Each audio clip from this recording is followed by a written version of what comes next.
Hello everyone, welcome back to my channel, and those who are new on this channel, please do not forget to subscribe our amazing channel.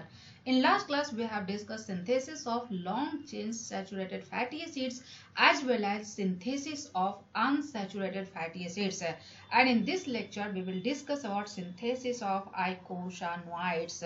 But before starting the class, this is about me. I am Dr. Manisha Sinha, PhD from Jawaharlal Nehru University, New Delhi in plant microbe interaction. I have qualified CSIR, UGC, NET, JRF. Apart from that, I have qualified various national level entrance exam at BSc, MSc and PhD level including BARC. I have 8+ year research experience in biological sciences, 4+ year teaching experience and published couple of international research paper. Now let's start the lecture. और आज की lecture में हम क्या पढ़ने वाले हैं? Synthesis of आइकोसानोइड्स। आइकोसानोइड्स की अगर बात करें तो eicosanoids are family of very potent biological signalling molecules जो कि शॉर्ट रेंज मैसेंजर की तरह काम करता है। क्या है आइकोसानोइड्स? क्या है? It is the regulatory lipids. Eicosanoids क्या है? It is regulatory lipids. Regulatory lipids का मतलब क्या है? It acts as biological signalling molecule. It is potent biological signalling molecules, और ऐसा बायोलॉजिकल सिग्नलिंग मॉलिक्यूल है जो कि शॉर्ट रेंज मैसेंजर की तरह काम करता है। Means it acts as short range messengers. Short range messengers का मतलब क्या होता है? शॉर्ट रेंज मैसेंजर्स की अगर मतलब समझें तो इसको सिंपल भाषा में समझते हैं। फॉर एग्जांपल आइकोसानोइड्स इस सेल्स के थ्रू रिलीज हुआ। अब ये जो आइकोसानोइड्स हैं ये उसी टिश्यूज पे काम करेगा जो इनके नियर बाई हैं। मीन्स इस सेल के जो नियर बाई टिश्यू हैं उसी सेल्स पे काम करेंगे। मीन्स आइकोसानोइड जिस सेल से रिलीज होता है उस सेल्स के नियर बाई जो टिश्यूज होते हैं उन्हीं पे काम करता है। That's why it acts as short range messengers. Short range messenger का मतलब क्या हुआ? It affecting the tissues near the cells that produce them. Means it affecting tissues near the cells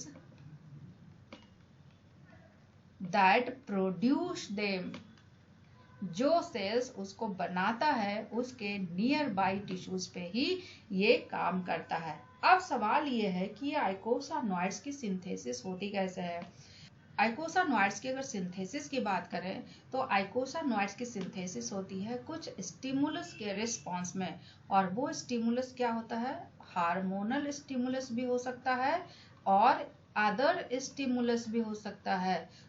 जैसे ही हार्मोनल और अदर स्टिमुलस आता है तो उससे क्या होता है? फॉस्फोलाइपेज A2 क्या करता है? अटैक करता है मेम्ब्रेन फॉस्फोलिपिड्स पे। मैमिलियन सेल्स में एक एंजाइम होता है, उस एंजाइम को क्या बोलते हैं? उस एंजाइम को बोलते हैं फॉस्फोलाइपेज A2। क्या होता है? Phospholipase A2। Phospholipase A2 mammalian cells में प्रेजेंट होते हैं। अब ये फॉस्फोलाइपेज A2 कहाँ अटैक करेगा? मेम्ब्रेन फॉस्फोलिपिड्स पे। कहाँ अटैक करेगा? Attack membrane phospholipids. Membrane phospholipids पे ये अटैक करता है। फॉस्फोलाइपेज A2 मेम्ब्रेन फॉस्फोलिपिड्स पे अटैक करेगा तो क्या रिलीज करेगा? रिलीज करेगा क्या? अराकिडोनेट। क्या रिलीज करेगा? अराकिडोनेट। अराकिडोनेट की अगर बात करें तो ये 20 कार्बन का tetra poly unsaturated fatty acids हैं, और इनमें जो डबल बॉन्ड होता है वो 5 पे होता है, 8 पे होता है, 11 पे होता है एंड 14 पे होता है। फॉस्फोलाइपेज A2 मेम्ब्रेन फॉस्फोलिपिड पे अटैक किया। मेम्ब्रेन फॉस्फोलिपिड पे जैसे ही अटैक किया अराकिडोनेट रिलीज करता है। अब ये जो अराकिडोनेट है इस पे स्मूथ इंडोप्लाज्मिक रेटिकुलम का एंजाइम काम करता है। क्या करता है?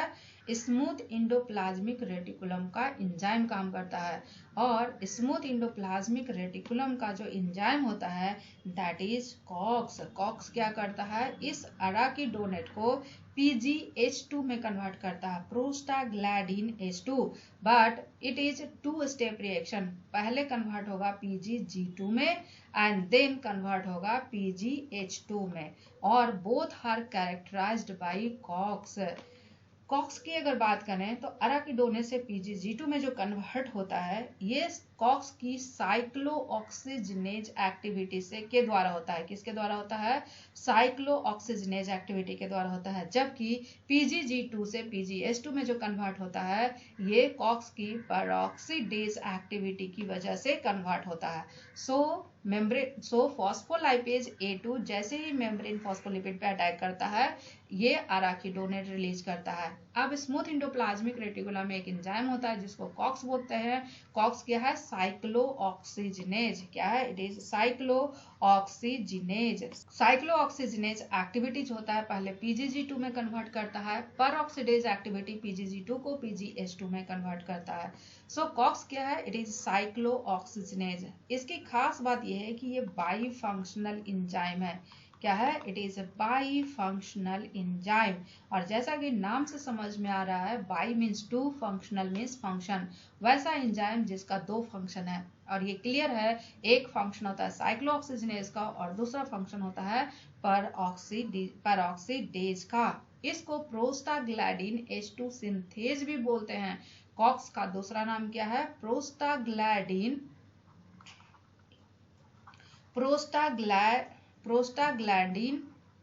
H2 synthase. क्या है? Prostaglandin H2 synthase.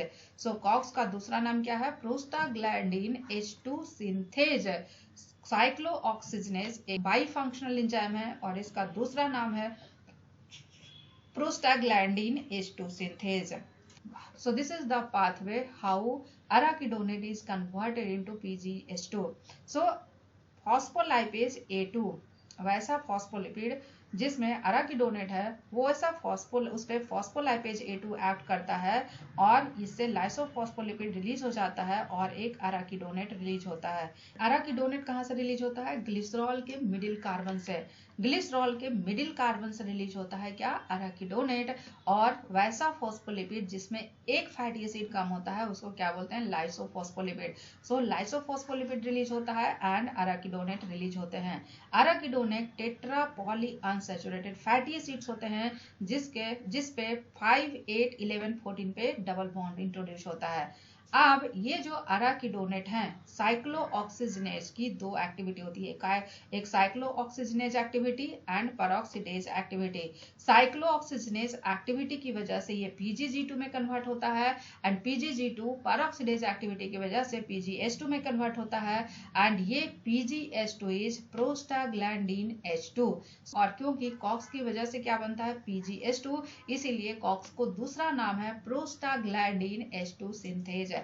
अब ये जो PGH2 है इससे अदर प्रोस्टाग्लैंडिन्स बनते हैं एंड थ्रोम्बोजेंस बनते हैं। Now coming to mammalian COX. Mammalian COX की अगर बात करें तो मैमल्स में जो कॉक्स होते हैं उनकी 2 आइसोजाइम्स होती है। मैमल्स में जो कॉक्स होते हैं इनके 2 आइसोजाइम्स होते हैं। क्या होते हैं? 2 आइसोजाइम्स होते हैं। First one is the COX1, second one is the COX2। COX1, COX2 की अगर बात करें तो इनका फंक्शन डिफरेंट होता है बट अमाइनो एसिड में सीक्वेंस सिमिलरिटी होती है 60 to 65% के बीच में। और दूसरा रिएक्शन मैकेनिज्म भी सिमिलर होता है। मींस COX1, COX2 की फंक्शन डिफरेंट होते हुए भी अमाइनो एसिड की सीक्वेंस सिमिलरिटी 60 to 65% होती है एंड सिमिलर रिएक्शन मैकेनिज्म होता है। अब सवाल ये है कि COX1 और COX2 का फंक्शन क्या है? COX1 की अगर बात करें तो ये वैसे प्रोस्टाग्लैंडिन को सिंथेसिस के लिए रिस्पॉन्सिबल होता है जो गैस्ट्रिन म्यूसिन के सिक्रीशन को रेगुलेट करता है। किसको रेगुलेट करता है? गैस्ट्रिक म्यूसिन के सिक्रीशन को रेगुलेट करता है। जबकि COX2 की अगर बात करें तो ये वैसे प्रोस्टाग्लैंडिन की सिंथेसिस के लिए रिस्पॉन्सिबल होता है जो इन्फ्लामेशन, पेन एंड फीवर को मेडिएट करता है। क्या करता है? इन्फ्लामेशन, पेन एंड फीवर को रेगुलेट करता है। और क्योंकि COX2 पेन, फीवर, इन्फ्लामेशन को रेगुलेट करता है इसीलिए पेन को रिलीव कर सकते हैं बाय इनहिबिटिंग कॉक्स। और कॉक्स को इनहिबिट कौन करता है? Aspirin and ibuprofen. एस्पिरिन की अगर बात करें तो aspirin is acetyl salicylate. A stands for acetyl, spir stands for spirsaure. Spirsaure की अगर बात करें तो ये जर्मन वर्ड है जिसका मतलब होता है सैलिसाइलेट। सो एस्पिरिन क्या करता है? कॉक्स 2 को इनहिबिट करके पेन को रिलीव करता है। सो एस्पिरिन क्या करता है? कॉक्स की साइक्लोऑक्सीजनेट एक्टिविटी को इरिवर्सिबली इनएक्टिवेट करता है। क्या करता है? इरिवर्सिबली इनएक्टिवेट करता है। कैसे इनएक्टिवेट करता है? ये सेरीन रेजिड्यू को एसिटाइलेटेड कर देता है। क्या करता है? से इंजाइम के जो कॉक्स होते हैं, कॉक्स के सेरीन रेजिड्यू पे एसिटाइलेशन कर देता है। और कॉक्स के सेरीन रेजिड्यू पे जैसे ही एसिटाइलेशन होता है, इंजाइम की एक्टिव साइट ब्लॉक हो जाती है। और जब इंजाइम की एक्टिव साइट ब्लॉक हो जाएगी तो प्रोस्टाग्लैंडिन एंड अदर थ्रोम्बोजेन की सिंथेसिस इनहिबिट हो जाती है। जो दूसरा केमिकल है वो क्या है? इबुप्रोफेन। इबुप्रोफेन की अगर बात करें तो इबुप्रोफेन का स्ट्रक्चर कुछ इस तरह से होता है and it is NSAID। NSAID क्या होता है? Non steroidal anti inflammatory drug. Aspirin भी non steroidal anti inflammatory drug है। और इबुप्रोफेन की खास बात क्या है? ये बोथ कॉक्स 1 एंड कॉक्स 2 को इनहिबिट करता है। क्या करता है? ये बोथ कॉक्स 1 एंड कॉक्स 2 को इनहिबिट करता है। दूसरी खास बात, 1990s में 1990 में कॉक्स 1 एंड कॉक्स 2 का क्रिस्टल स्ट्रक्चर डिस्कवर हुआ था। क्या हुआ था? क्रिस्टल स्ट्रक्चर डिस्कवर हुआ था। और कॉक्स 1 कॉक्स 2 का जब क्रिस्टल स्ट्रक्चर डिस्कवर हुआ तो NSAID कंपाउंड्स की ग्रेटर स्पेसिफिसिटी पता चला। किससे? कॉक्स 2 से। NSAID की ग्रेटर स्पेसिफिसिटी पता चला किससे? कॉक्स 2 से। एंड देन ड्रग्स को अप्रूव कर दिया गया वर्ल्ड वाइड। और वो ड्रग्स कौन थे? वो 3 इंपॉर्टेंट ड्रग्स थे। First one is the rofecoxib, second one is the valdecoxib and third one is the celecoxib. So crystal structure जैसे ही कॉक्स 1 कॉक्स 2 का आया, ये पता चला NSAID की ग्रेटर स्पेसिफिसिटी होती है कॉक्स 2 से। और इसीलिए उस टाइम इन तीनों ड्रग्स को वर्ल्ड वाइड क्या कर दिया गया? अप्रूव कर दिया गया। बट बाद में पता चला कि इस ड्रग के यूज से क्या होता है? Increased risk of heart attack and stroke. क्या होता है? Increased risk of heart attack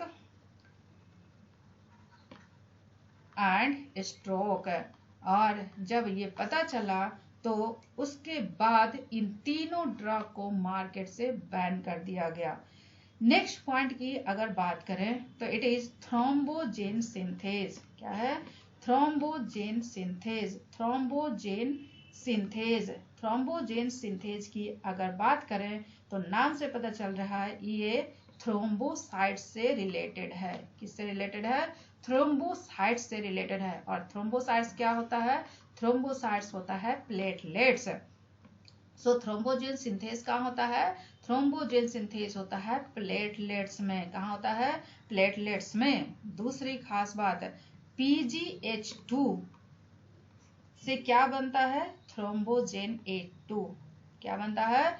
थ्रोम्बोजेन A2 and other थ्रोम्बोजेंस बनते हैं। क्या बनते हैं? PGH2 is responsible for the synthesis of thrombogen A2 and other thrombogens. Other thrombogens and thrombogen A2 की synthesis किससे होती है? PGH2 से होती है। और इसको कौन करता है? Thrombogen synthase. सो PGH2 से जब थ्रोम्बोजेन बनते हैं तो उस रिएक्शन को कैटालाइज कौन करता है? Thrombogen synthase. It is the enzyme जो कि थ्रोम्बोसाइट्स में प्रेजेंट होते हैं। अब ये थ्रोम्बोजेन का काम क्या है? ये ब्लड वेसल्स को कंस्ट्रिक्ट करता है एंड प्लेटलेट एग्रीगेशन करता है। इसका काम क्या करता है? It induces constriction of blood vessels, क्या करता है, it induces constriction of blood vessels, blood vessels को कंस्ट्रिक्ट करता है। इसके अलावा प्लेटलेट एग्रीगेशन करता है, क्या करता है, platelet aggregation. And these two features are early steps in blood clotting, ये क्या है, these are early steps in blood clotting, blood clotting का ये अर्ली स्टेप्स है। So low dose of aspirin अगर रेगुलरली लेते हैं तो उससे क्या होता है, हार्ट अटैक एंड स्ट्रोक की प्रोबेबिलिटी रिड्यूस हो जाती है। वो कैसे रिड्यूस होती है, क्योंकि थ्रोम्बोजेन के प्रोडक्शन को रिड्यूस कर देता है। क्या करता है, अगर लो डोज ऑफ एस्पिरिन लेते हैं तो लो डोज ऑफ एस्पिरिन की अगर बात करें तो इसको अगर रेगुलरली लिया जाए तो ये क्या करता है, हार्ट अटैक एंड स्ट्रोक के प्रोबेबिलिटी को रिड्यूस कर देता है by reducing the production of thrombogens. तो थ्रोम्बोजेन किससे बना, थ्रोम्बोजेन अल्टीमेटली बना अराकिडोनेट से। और अराकिडोनेट से सिर्फ थ्रोम्बोजेन नहीं बनता है, अराकिडोनेट से एक और कंपाउंड बनता है जिसको बोलते हैं ल्यूकोट्राइन। क्या बोलते हैं, ल्यूकोट्राइन। ल्यूकोट्राइन की अगर बात करें तो ये लीनियर कंपाउंड होता है, क्या होता है, लीनियर कंपाउंड होते हैं। So this is the pathway how arachidonate is converted into leukotriene. So arachidonate पे क्या काम करता है, लाइपोऑक्सीजनेज। लाइपोऑक्सीजनेज का क्या फंक्शन है, ये क्या करता है, मॉलिक्यूलर ऑक्सीजन को अराकिडोनेट में इनकॉर्पोरेट करता है। और दूसरी खास बात, ये लाइपोऑक्सीजनेज जो होता है ये किस में होता है, ल्यूकोसाइट्स में होते हैं, हार्ट्स में होते हैं, ब्रेन में होते हैं, लंग्स में होते हैं एंड स्प्लीन में होते हैं। सो लाइपोऑक्सीजनेज इज मिक्स्ड फंक्शन ऑक्सीडेज, ये क्या है, मिक्स्ड फंक्शन ऑक्सीडेज है। और ये साइटोक्रोम 450 को यूज करता है, क्या करता है, ये साइटोक्रोम P450 को यूज करता है। किसको यूज करता है, साइटोक्रोम P450 को यूज करता है। और लाइपोऑक्सीजनेज से वेरियस ल्यूकोट्राइन्स बनते हैं, LTA4, LTC4, LTD4। और ये जो डिफरेंट ल्यूकोट्राइन्स होते हैं वो सिर्फ और सिर्फ डिफर करते हैं पर ऑक्साइड के पोजीशन पे। दूसरी खास बात, ये जो लीनियर पाथवे है it is not inhibited by aspirin, ये एस्पिरिन के साथ, ये एस्पिरिन से इनहिबिट नहीं होता है। सो अराकिडोनेट से जब ल्यूकोट्राइन बनता है उस पाथवे को लीनियर पाथवे बोलते हैं। लेकिन जब अराकिडोनेट से क्या बनता है, थ्रोम्बोजेन, तो इस पाथवे को बोलते हैं, इस पाथवे को क्या बोलते हैं, इस पाथवे को बोलते हैं साइक्लिक पाथवे। क्या बोलते हैं, साइक्लिक पाथवे। साइक्लिक पाथवे क्यों बोलते हैं, क्योंकि थ्रोम्बोजेन में 5 और 6 एटम्स का रिंग प्रेजेंट होता है, जबकि ल्यूकोट्राइन जो होता है ये लीनियर स्ट्रक्चर होता है, इसीलिए इसको लीनियर पाथवे बोलते हैं। और थ्रोम्बोजेन के प्रोडक्शन में जो पाथवे इन्वॉल्व होते हैं उसको साइक्लिक पाथवे बोलते हैं। So this is the cyclic pathway for the production of thrombogen from arachidonate. So thrombogen की अगर बात करें तो ये 5 और 6 एटम का क्या होता है, एक रिंग प्रेजेंट होता है, इसलिए इसे साइक्लिक पाथवे बोलते हैं। Now coming to plants, plants की अगर बात करें तो प्लांट्स में भी फैटी एसिड्स प्रेजेंट होते हैं। और ये फैटी एसिड्स क्या करते हैं, सिग्नलिंग मॉलिक्यूल की तरह काम करते हैं। क्या काम करते हैं, सिग्नलिंग मॉलिक्यूल की तरह काम करते हैं। फॉर एग्जाम्पल अल्फा लिनोलिनेट की अगर बात करें तो प्लांट्स में ये जैस्मोनेट बनाता है। क्या बनाता है, जैस्मोनेट बनाता है। और जैस्मोनेट की फंक्शन क्या है प्लांट में, ये इंसेक्ट्स डिफेंस में काम करता है। क्या करता है, इंसेक्ट्स डिफेंस में काम करता है। इसके अलावा रेजिस्टेंस टू फंगल पैथोजेन में काम करता है, रेजिस्टेंस टू फंगल पैथोजेन, किससे, resistance to fungal pathogen. And तीसरी बात, पॉलन मैचुरेशन में भी काम करता है। क्या करता है, पॉलन मैचुरेशन में भी काम करता है। सो इंसेक्ट डिफेंस, फंगल पैथोजेन के towards resistance and pollen maturation के अलावा इसका और भी रोल है, ये सीड जर्मिनेशन में इंपॉर्टेंट रोल प्ले करता है। सीड जर्मिनेशन के अलावा रूट ग्रोथ में भी इम्पॉर्टेंट रोल प्ले करता है। किस चीज में? रूट ग्रोथ में भी इम्पॉर्टेंट रोल प्ले करता है। फ्रूट एंड सीड डेवलपमेंट में भी इम्पॉर्टेंट रोल प्ले करता है। फ्रूट एंड सीड डेवलपमेंट में भी इम्पॉर्टेंट रोल प्ले करता है। So this is the most important function of fatty acids in plants. Plants में फैटी एसिड्स जो होते हैं सिग्नलिंग मॉलिक्यूल की तरह काम करते हैं। And the most important is jasmonate, जो कि अल्फा लिनोलिनेट से बनता है। So this is all about icosanoids, and in my next lecture I'll discuss about synthesis of triacyl glycerol. So stay tuned for the next lecture, and if you find this video informative, please do like, share and subscribe.